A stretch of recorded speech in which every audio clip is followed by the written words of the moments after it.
വരിക്കാരിൽ നിന്നും ലക്ഷങ്ങൾ പിരിച്ചെടുത്ത ശേഷം അറിയിപ്പില്ലാതെ ഓഫീസ് പൊട്ടി മുങ്ങിയ കുറിക്കമ്പനിക്കെതിരെ നടപടിയെടുത്ത് എറണാകുളം ജില്ലാ ഉപഭോക്തൃ തർക്കപരിഹാര കോടതി. നഷ്ടപരിഹാരത്തിനായി 8.55 ലക്ഷം രൂപ നൽകണമെന്നും ഉപഭോക്തൃ കോടതി വിധിച്ചു. കൊച്ചി കടവന്ത്ര സ്വദേശിയും നാടക കലാകാരനുമായ സതീഷ് സംഘമിത്ര കൊടുങ്ങല്ലൂർ ആസ്ഥാനമായി പ്രവർത്തിക്കുന്ന ഫിനിസെയർ കുരീസ് എന്ന സ്ഥാപനത്തിനെതിരെ നൽകിയ പരാതിയിലാണ് ഉത്തരവ്.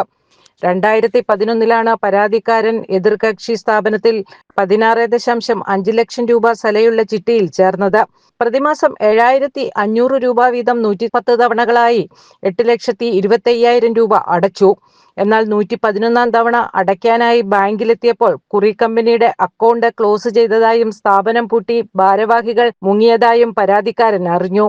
തുടർന്ന് നൽകിയ വക്കീൽ നോട്ടീസിന് മറുപടി ലഭിക്കാത്തതിനെ തുടർന്നാണ് കോടതിയെ സമീപിക്കുന്നത്. വരിക്കാരെ പ്രലോഭിപ്പിച്ച് ചിട്ടിയിൽ ചേർത്ത ശേഷം അറിയിപ്പില്ലാതെ സ്ഥാപനം അടച്ചുപൂട്ടിയത് അധാർമിക വ്യാപാര രീതിയാണെന്ന് കോടതി കണ്ടെത്തി. പരാതിക്കാരൻ അടച്ച 8,25,000 രൂപ 12% പലിശ സഹിതം തിരിച്ചു നൽകണം. കൂടാതെ പരാതിക്കാരനുണ്ടായ മാനസിക വിഷമത്തിനും സാമ്പത്തിക നഷ്ടത്തിനും നഷ്ടപരിഹാരമായി 25,000 രൂപയും കോടതി ചെലവായി 5,000 രൂപയും 45 ദിവസത്തിനകം നൽകാൻ എതിർകക്ഷികൾക്ക് എറണാകുളം ജില്ലാ ഉപഭോക്തൃ കോടതി ഉത്തരവ് നൽകി. ജനം, കൊച്ചി.